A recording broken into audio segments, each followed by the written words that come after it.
पुण्यातील कॉन्ट्रॅक्टर सलील शेख यांनी आत्महत्या केलेली आहे आणि आत्महत्या करण्यापूर्वी त्यांनी एक व्हिडिओ देखील बनवलेला आहे, ज्या व्हिडिओमध्ये काही राजकीय नेत्यांची नावं घेतलेली आहेत आणि ज्या लोकांकडे सलील शेख यांचं पैसे येणं बाकी होतं त्यांची देखील काही नावं या व्हिडिओमध्ये, त्यासोबतच सुसाईड नोट जी मिळालेली आहे त्यामध्ये देखील काही नावं पुढे आल्याचं समोर पाहायला मिळतंय.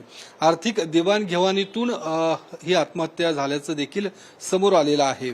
ज्या लोकांची, ज्या राजकीय नेत्यांची नावं आहेत त्या व्हिडिओमध्ये नावं घेतलीत त्यामध्ये माजी आमदार रवींद्र धंगेकर यांचं देखील नाव घेण्यात आलेलं आहे. धंगेकरजी, काय तुमचं देखील नाव घेतलंय सलील शेख यांनी जो व्हिडिओ बनवलेला आहे, काय नेमकं तुमचं आणि सलील शेखचा नेमका काय संबंध होता?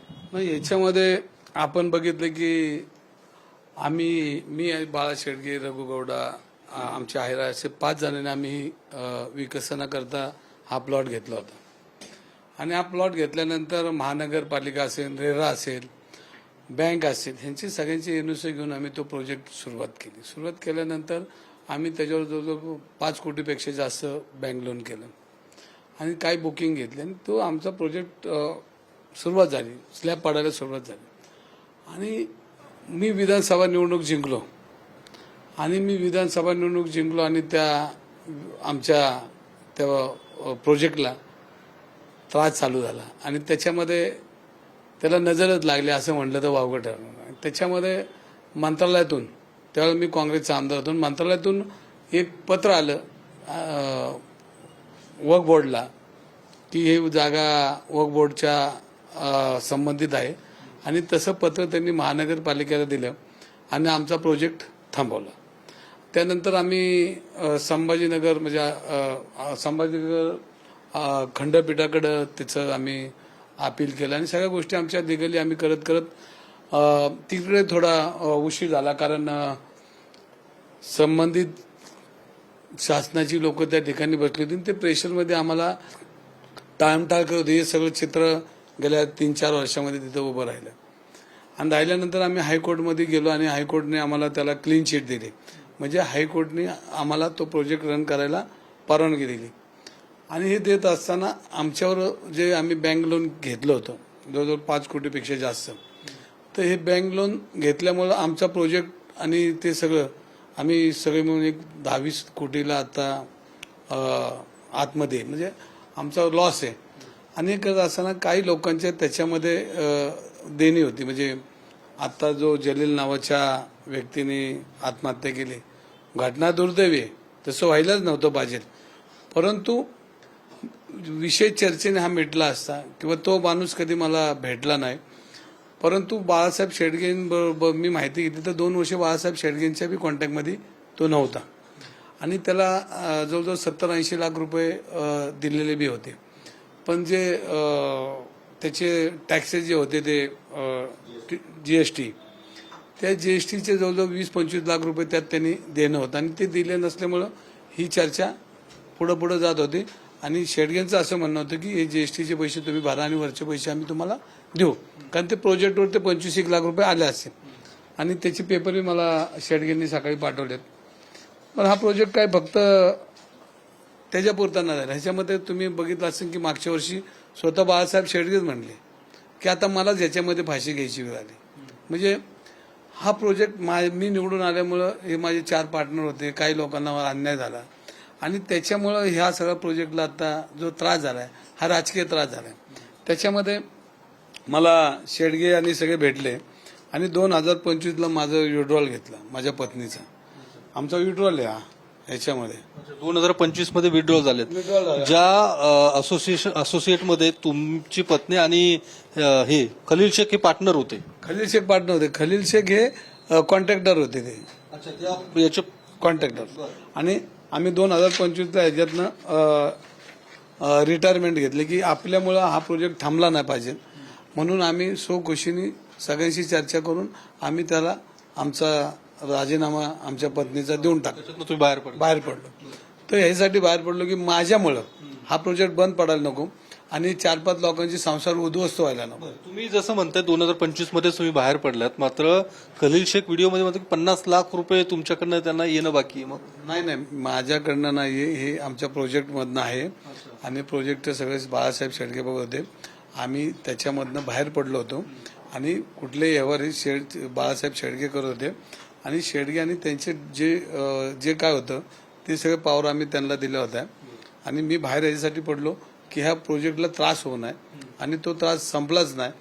मला 2025ला शेडगेने एक पत्र लिहिलं ह्याच्यामध्ये की तुम्ही ह्या सगळ्या प्रोजेक्टमधनं मीच बाहेर पडतो, नाही तर आत्महत्या करतो. म्हणजे ह्या स्टेजला स्वतः बाळासाहेब शेडगे आले होते. आणि मग शेवटी त्यांच्या मला लक्षात आलं की ते माझ्याबरोबर जर त्यांचा मुलगा राहिला माझ्या मुलाबरोबर तर त्याची दोस्ती कट करा, नाही तर तुमचा प्रोजेक्ट अजून होणार नाही. हे पत्र मला 2025 मध्ये दिलं. आणि त्याच्यामध्ये त्यांनी नावं लिहिलीत कोणी कोणी त्रास दिला ते बाळासाहेब शेडगेंनी. आणि बाळासाहेब शेडगेंना आम्ही मग कसं तरी थांबा गोडीत पटवलं, हा प्रोजेक्ट तयार होईल, नाही तर त्यांनाच इतका त्रास होत होता. आजही त्यांना त्रास आहे की खलील शेखने तुमचं नाव घेणं किंवा आता तुमच्या पत्नीचंही नाव त्यांनी त्या चिठ्ठीमध्ये टाकलेलं आहे, ते नेमकं का तुम्ही पूर्णपणे चिठ्ठी बघा, पूर्णपणे व्हिडिओ बघा. त्याच्यामध्ये तो फक्त म्हणतो आहे पार्टनर आहे, त्याच्यामध्ये पार्टनर आहे. तुम्ही पार्टनर एवढंच आहे, पत्नीचं नाव पार्टनर आहे म्हणलं ना तो. पण तो आमचा आणि त्याचा डॉयलॉग कधीच आमच्या पत्नीचा किंवा माझा त्याचा त्या यावर्षी कधी डॉयलॉग आमचा झाला नाही. त्याचा सगळा कारभार बाळासाहेब शेडगे बघत होते. आणि त्यांना आम्ही सगळी पॉवर दिलेली होती. आणि आम्ही 2025ला त्यातनं बाहेर पडलो की हा प्रोजेक्ट रन झाला पाहिजे. आज 20-25 कोटी रुपये आमच्यावर लोन आहे, त्याचं कर्ज आहे. अर्थ जे काही पैसे बाकी आहेत ते तुमचे इतर पार्टनर, म्हणजे तुम्ही बाहेर पडलात, मात्र इतर जी लोक होते त्यांच्याकडे ही सगळी येणं बाकी होती. म्हणजे तुमच्या या सगळ्या असोसिएट मधले बाकीचे लोक ह्या सगळ्या आमच्या कंपनीमध्ये होते. आता माझी म्हणता येणार नाही, पण मी पळून बी जाऊ शकत नाही, कारण माझे मित्र आहेत ते व्यवसायाच्या दृष्टीचे मित्र नाहीत. आम्ही लहानपणापासून एकत्र राहिले, त्यामुळे हा प्रोजेक्ट माझा जास्त मी आजही म्हणतो. कारण जरी मी विड्रॉल दिली तर आज मैत्रीसाठी पळून जातात, मैत्रीला सोडून पळून जाईल म्हणून तो आक्षेप मला लागू नये म्हणून मी आजही म्हणतो की तो प्रोजेक्ट माझा आहे. पण त्याच्यामध्ये जो व्यावहारिक सगळा भाग आहे हा आम्ही कधी आमची पत्नी बघत नव्हती, मी बघत नव्हतो, कारण आम्ही त्यातनं विड्रॉल घेतली होती. आणि हा फक्त प्रोजेक्ट रवी धंगेकर आणि मी आमदार झालो एवढंच आमचं पाप झालं. आणि त्या पापामुळे ही सगळे संसार, म्हणजे तो बिचारा गेला हे दुर्दैवीच आहे. पण त्यावर अजून 4 जाते, हे थांबणार नाही, सुरुवात झाली. आणि माझ्या स्वतःच्या फ्लॅटला सील केले बघा कोर्टाने, लोन भरलं नाही तर. हे कुठला तुमचं दुसरं फ्लॅट? नाही, माझा एक फ्लॅट होता, तो त्याला जामीन दिला होता. तर माझ्या स्वतः फ्लॅटला आता त्याला सील आहे. म्हणजे हा तो जलील जे आज गेलेत त्याबरोबर आम्हालाही जायची वेळ आली, अशी परिस्थिती ह्याच्यामध्ये निर्माण झाली. कोण आहे मग हे सगळं तुम्ही त्रास देणारं कोण? तुम्ही जसं म्हणतायत तुम्ही त्यातनं बाहेर पडलात किंवा तुमच्या प्रोजेक्टला त्रास दिला जात होता, आताही तुम्हाला तुमचं फ्लॅट सील, कोण त्रास, राजकारणामध्ये कोण ते काय नावं घ्या नाव, विरोधी पक्षामध्ये जे काही गोष्टी आहेत तुम्ही नावं घेत नाही. आता नावं आता यासाठी घेत नाही की माझ्यामुळे अजून परत त्रास व्हायला नको. मी रवी धंगेकर एकटा असता तर मी कुठे बी गेलो असतो, पण माझ्यामुळे मला माणुसकी आणि एक भीती अशी वाटते की माझ्या मित्रांना माझ्यामुळं जो त्रास झाला याचं पाप तर माझ्या डोक्यावर आहेच, पण तो अजून माझ्यामुळे त्रास होऊ नये म्हणून मी तुम्हाला सांगतो. बाळासाहेब शेडगेंनी ज्यावेळेला एका बाईटमध्ये म्हटले की मला आत्महत्या करायची वेळ आली, त्यावेळेला मला त्यांनी म्हणजे मी पक्ष सोडला मैत्रीसाठी की नको आपल्यामुळे यांना त्रास झाला. मी शिवसेनेत गेलो की म्हटलं हा त्रास कमी होईल, पण अजून हा त्रास काही कमी झाला नाही. शिवसेनेत जाऊनही तुम्हाला त्रास कमी झाला नाही. जो त्रास व्हायचा तो होतोच आहे. तरी मी बाहेर पडलो असलो तरी मित्र म्हणून माझी जबाबदारी मोठी, मी कारण परिवारातला आहे. जरी आज त्यांच्यावर जे काय संकट आलंय ते संकटाचं तर मी पुढे उभं राहणारच आहे. जे काय भोगायचे ते भोगणार आहे. पण आजचा मृत्यू हा बी दुर्दैवी आहे, त्याचंही कुटुंब उद्ध्वस्त होणं म्हणजे आपल्या दृष्टीने महत्वाचं काम नाही. किंवा आपण आयुष्यामध्ये जे कमवलंय त्याच थोडंफार कुठेतरी गळती लागली की रवी धंगेकर फक्त त्या प्रोजेक्टमध्ये म्हणून एवढा मोठा सगळा घोळ झालेला आहे. आणि याच्यामध्ये राजीनामा दिलेला आहे, सगळ्या गोष्टी मी बाजूला पडलोय की मी त्याग बी केलाय त्या पैशाचा सगळ्या, की आपण बाहेर पडलं तरी कमीत कमी यांना सुख लागेल, पण त्यांना अजून सुख काय लागत नाही. आणि ह्याच्यामध्ये बाळासाहेब शेडगेंवर तो जे गेलेत आज त्यांनी जे आरोप केले त्याच्यामध्ये अनेक 4-5 बिल्डरांमध्ये त्यांचे पैसे येणे होते. त्यांची आर्थिक जी देवाणघेवाण आहे त्याच्यामध्ये ते अडकत गेले होते आणि ह्याच्यामध्ये जवळजवळ 70-80 लाखापेक्षा जास्त पैसे या प्रोजेक्टमधून त्यांना पोहोचलेले आहेत. जे काय राहिलेत ते जर TDS BDS कापून जे पैसे द्यायचे होते ते एकदम कमी पैसे, ते काय 50 लाख रुपये नाहीत. आणि जर हिशोब केला तर 25 लाख रुपये TDSच त्याचा द्यायचा आहे त्यांनी आणि TDSची पावती देऊन त्यांनी आमचे पुढचे पैसे घ्यायचे होते आणि आमचाही प्रोजेक्ट बंद होता. आज ना उद्या त्याला पैसे मिळलेच असते, त्याबद्दल दुमत नाही. पण आजही आमची घरदारं, शेडगेंची, माझी, बाकीच्यांची जी आमच्या पाणी घरदारं आज घाणीनं आम्हालाही तीच परिस्थिती आली. आम्ही एक दिवस तुम्हाला कुठेतरी बातमी तुम्हाला मिळेल की आमचंही काहीतरी झालं, कारण इतका प्रचंड त्रास त्या सगळ्यांना माझ्यामुळे मिळालेला आहे आणि त्यामुळे मला स्वतःलाच मी चुकीचे असं मला आता वाटायला लागलं की आपलं नाव असल्यामुळं आज या 14 लोकांची संसार उद्ध्वस्त झाली.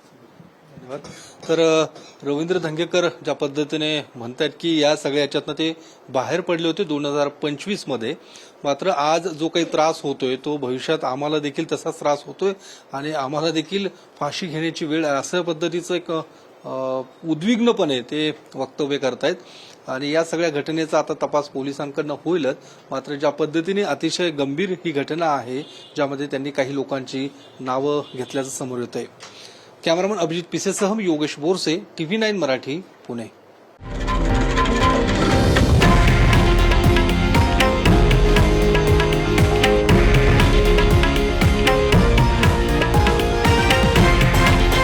हे आहे देशातील नंबर 1 न्यूज नेटवर्क आणि आपण पाहत आहात TV9 मराठी, एकमेव.